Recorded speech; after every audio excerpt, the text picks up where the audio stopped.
Hello everybody, I am प्रसाद पाटिल, एक simple tuition teacher और student of law college. अभी एक इम्पॉर्टेंट टॉपिक पर आप आ गए हो, हाउ टू मेमोराइज कंसेप्ट। अगर आपने इस वीडियो को लास्ट तक नहीं देखा तो मैं आपको दोस्तों बताना चाहूंगा, आप कितना भी स्टडी करो, आप स्टूडेंट हो, कितना भी स्टडी करो, आपका कुछ फायदा नहीं होने वाला, क्योंकि the most important thing is to memorize. ये छोटा वीडियो होगा और मेमोराइजेशन अगर आपने सीख ली ना दोस्तों, तो मैं आपको ये प्रॉमिस करना चाहता हूं कि आपका 90% स्टडी इसमें हो जाए। अब मेमोराइजेशन में भी कुछ ट्रिक्स है और हैक्स है जो कि आपको मालूम नहीं है, जो आज की वीडियो में मैं आपको बताने वाला हूं। तो इस वीडियो को लास्ट तक जरूर देखिए, अगर चीजें समझ आए तो थम्स अप जरूर कर देना। फर्स्ट पॉइंट आता है बेड टाइम मेमोराइजेशन।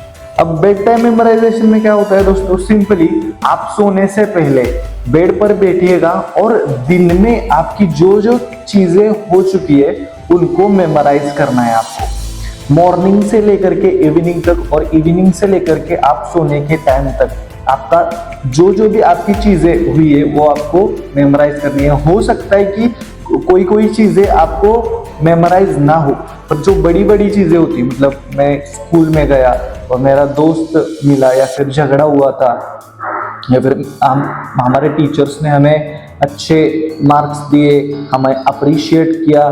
ट्यूशन में जाने के बाद में मुझे ये कंसेप्ट बहुत अच्छा लगा, टीचर ने बहुत अच्छा पढ़ाया, घर में जा करके मैंने ये खाया।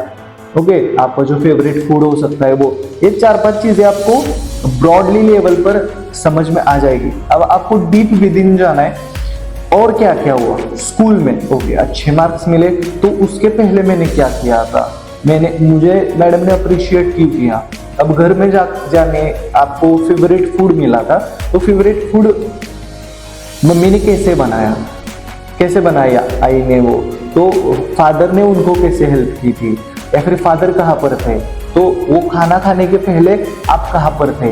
ये खुद को क्वेश्चन पूछना है, या फिर क्वेश्चन मत पूछिए दिन में क्या क्या हुआ, यही मेमोराइज करना है। आपका माइंड उस वक्त सिर्फ ये सोचना चाहिए कि मैंने दिन में क्या क्या किया है, और उन चीजों को आपको मतलब काउंट करना है। आपकी पहले दिन हो सकता है कि 3-4 चीजें हो, और एक समय ऐसा आएगा दोस्तों, आपका स्टार्ट से लेकर के एंड तक आपने जो कुछ भी किया है दिन में, वो सारी चीजें आपको याद आ जाएंगी। और ये मेमोराइजेशन की सबसे बेहतर टेक्निक है, इसे मैं भी अप्लाई करता हूं। दूसरी ट्रिक है दोस्तों आफ्टर रीडिंग मेमोराइजेशन।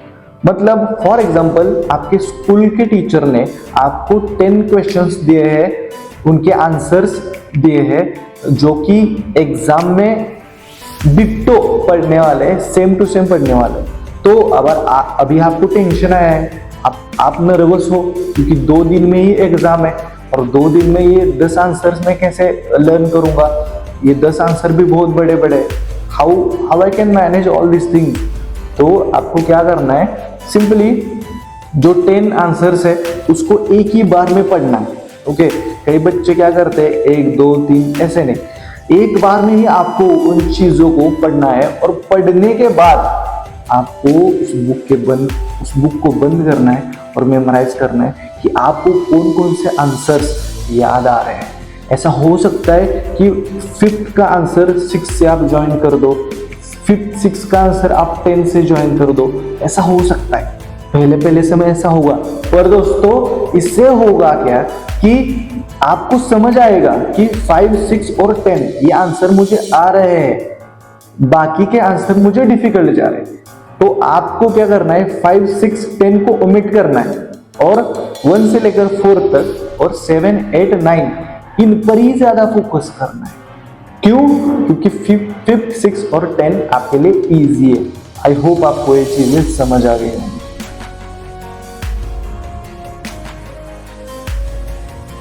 तीसरा पॉइंट है आपको दोस्तों, कीवर्ड टेक्निक। जी हाँ दोस्तों, सही सुना आपने, keyword technique. Now what comes under और व्हाट इंक्लूड्स कीवर्ड टेक्निक। अब कीवर्ड टेक्निक में दोस्तों आएगा कि बड़ा पैराग्राफ है, आपको चीजें समझ नहीं आ रही है, तो अब क्या करें, हाउ टू मेमोराइज नाउ। तो मैं एक छोटा सा एग्जांपल दूंगा आपको, वो होगा केपलर्स लॉ का। केपलर्स फर्स्ट लॉ क्या है, हाँ बोलो। Kepler's first law is sun is at its foci and planet is revolving around the orbit. अब इसमें 4 हम कीवर्ड्स निकालेंगे, कौन कौन से होंगे, सन, फोकाई, ऑर्बिट और प्लैनेट। अब आपको सिर्फ इनमें से भी 2 वर्ड पर ध्यान रखना है, कौन कौन से, फोकाई और ऑर्बिट। फोकाई जब आपके ध्यान में आएगा तब आपको पता चलेगा कि उस पर सन है, और ऑर्बिट जब ध्यान आएगा तो आपको समझ आएगा कि उस पर क्या है, प्लैनेट रिवॉल्व कर रहे हैं। तो हो गया ना, foci, sun is at its foci and planet is revolving around eclipse orbit. I hope आपको एक चीज समझ आ गई होंगी। आपको सेंटेंस को याद नहीं करना है, उस कंसेप्ट को समझना है। कंसेप्ट नहीं समझ आ रही तो उसके इंपॉर्टेंट कीवर्ड्स को अंडरलाइन करके उन शब्दों को ध्यान में रखना है और उन शब्दों से ही वो सेंटेंस को क्रिएट करना है। आई होप ये भी चीज आपको समझ आ गई होंगी। अब last but not the least, the most important point is do your revision or do your study very fast because it gives you interest of study।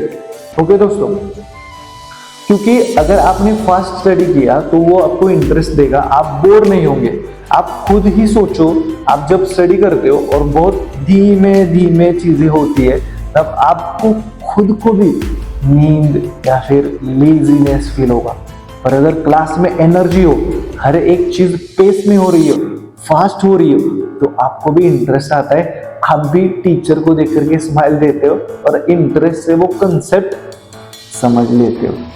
तो क्या करना है आपको, रिवीजन फास्ट करनी है, समझे कि नहीं। मेरा एक स्टूडेंट था, जो मैं आपको यह भी बता रहा हूँ, ये प्रैक्टिकल बेसिस पर बता रहा हूँ। स्वानंद उसका नाम था दोस्तों, और उसे वो इतना डम्ब था, मतलब स्टडी में वो बहुत पीछे था। पर दोस्तों एक उसमें चीज थी कि वो स्टडी करना चाहता था, उसके अंदर जिद थी। तो मैंने उसको बताया कि तुझे क्या करना है, सिंपल टेक्निक बताई उसको कि जो कुछ भी टीचर बता रहे उन पर तुझे ध्यान रखना है, और जो भी वो बता रहे उसको फास्ट कॉम्प्रहेंशन करना है तुम्हारे माइंड में। एक होता है कॉम्प्रहेंशन, टीचर बता रहे और आप हाँ ओके, तो दूसरा होता है टीचर बता रहे ओके हाँ, और जो चीजें आपको समझ आई वो आप लिख रहे हो। ओके, न्यूटन फर्स्ट लॉ लिख लिया। ओके नेक्स्ट, उन्होंने बताया केपलर लिख लिया। अब जो आपने लिखा है वो आपको समझ आना चाहिए कि आपने कीवर्ड्स में लिखा है। ओके, अब केपलर्स हो गया तो फोकाई हो गई उसकी, और सन हो गया, orbit, that's it, this 3 words. अब न्यूटन का हुआ तो न्यूटन का थर्ड लॉ क्या है कि अपोजिट, मतलब 2 ऑब्जेक्ट, न्यूटन का क्या है रूल, वो 2 ऑब्जेक्ट होते हैं वो इक्वली इन अपोजिट एक दूसरे को अट्रैक्ट करते हैं। सिंपल है, ये 3 वर्ड को आपको ध्यान रखना है। कौन कौन से, इक्वल, अपोजिट और 2 ऑब्जेक्ट्स। ओके हाँ, अब इसमें क्या होता है कि फोर्स, इसमें इंपॉर्टेंट कंसेप्ट क्या है कि फोर्स, एक ऑब्जेक्ट जब दूसरे ऑब्जेक्ट पर फोर्स लगाता है तो दूसरा ऑब्जेक्ट भी पहले वाले ऑब्जेक्ट पर फोर्स लगाता है। ये न्यूटन का तीसरा लॉ है। अब इसमें 3 वर्ड्स होंगे, कौन से, एक होएगा फोर्स, पहला ऑब्जेक्ट दूसरे ऑब्जेक्ट पर लगाने वाला है वो। दूसरा वर्ड क्या होगा कि दूसरा ऑब्जेक्ट भी फोर्स लगाया, तो इक्वल है ना, मतलब पहला वाला दूसरा ऑब्जेक्ट पर जितना फोर्स लगाएगा उतना ही दूसरा पहले वाले पर लगाएगा, तो यहाँ पर हो गया इक्वल। अब दूसरा वाला जो लगा रहा है वो पहले वाले के अपोजिट में है ना, यस और नो, तो opposite, force, equal and opposite. ये 3 वर्ड्स पर अगर आपने ध्यान दिया ना दोस्तों, दैट्स इट। और ये 3 वर्ड ही आपको लिखने और फास्ट लिखने। तो टीचर ने बताया फास्ट लिखा, तो टीचर जो बता रहे वो सारी चीजें नहीं लिखनी है। टीचर को बुरा लगे कोई दिक्कत नहीं, टीचर को बोलो कि सर या फिर मैडम, मैं आप बता रहा हूँ वो पूरी चीजें नहीं लिखने वाला, पर जो जो इंपॉर्टेंट कीवर्ड्स है वो लिख रहा हूँ, तो प्लीज मिसअंडरस्टैंड मत कीजिएगा। That's it. क्योंकि मेरे साथ भी ऐसा होता है कि मैं कॉलेज का स्टूडेंट हूँ, जो स्टूडेंट बताए, जो टीचर बताते हैं उसका कीवर्ड ही मैं सिर्फ लिखता हूँ। तो टीचर मुझे कहते हैं कि यार मैं जो बता रही हूँ तुम लिख ही नहीं ले रहे हो, तो फिर तुम क्लास में क्यों बैठ रहे हो, साइन करो और क्लास से बाहर जाओ। मतलब बहुत सारे स्टूडेंट सिर्फ साइन, जो अटेंडेंस होता है ना उसके लिए आते हैं, वो बोलते हैं मुझे अटेंडेंस की साइन करो और जा सकते हो प्रसाद तुम। मैंने उनको कहा कि मैडम आप जो बता रहे हो उसके कीवर्ड्स तो मैं लिख रहा हूँ। और जब भी वो मुझे देखती थी मैं ऐसा ही उनकी तरफ देख रहा होता था। तो वो बोली कि अरे तुम मुझे क्या देख रहे हो, तुम लिखो तो। बोल रहे मैडम लिख कर हो गया। वो बोली इतनी फास्ट कैसे लिखते हो। तो ये चीजें होती है, तो टीचर को भी आपको बताना होता है। अगर आपने नहीं बताया तो टीचर को क्या लगेगा, अरे एरोगेंट है। ओके, तो दूसरी साइड में मैं आपको बता रहा हूँ, क्योंकि इन चीजों का भी आपके मार्क्स पर इम्पैक्ट होता है, क्योंकि आप अभी स्कूल में होंगे या फिर कॉलेज में होंगे। अगर आप उन टीचर के बैड बुक्स में आ गए तो ओरल में वो आपको कम मार्क्स देगी। ऐसा भी पॉलिटिक्स होता है, मैंने देखा है, इसलिए मैं आपको बता रहा हूँ। ओके, तो this was all about the memorization concepts और memorization techniques of the studies. ये आप किसी पर भी अप्लाई कर सकते हो, या फिर आप यूपीएससी कर रहे हो, एमपीएससी कर रहे हो, या फिर आरबीआई ग्रेड बी का स्टडी कर रहे हो, एसएससीजीएल कर रहे हो, कौन से भी एग्जाम के लिए अप्लाई हो सकता है। ओके, तो और ये पर्सन टू पर्सन डिपेंड करेगा किसके लिए ये काम कर सकता है, किसके लिए नहीं। पर जो ध्यान दे करके इन चीजों को करेगा, मैं गारंटी देता हूँ उन्होंने अच्छे मार्क्स स्कोर किए हैं। तो बहुत बहुत धन्यवाद दोस्तों। आई होप आपको आज का वीडियो अच्छा लगा हुआ।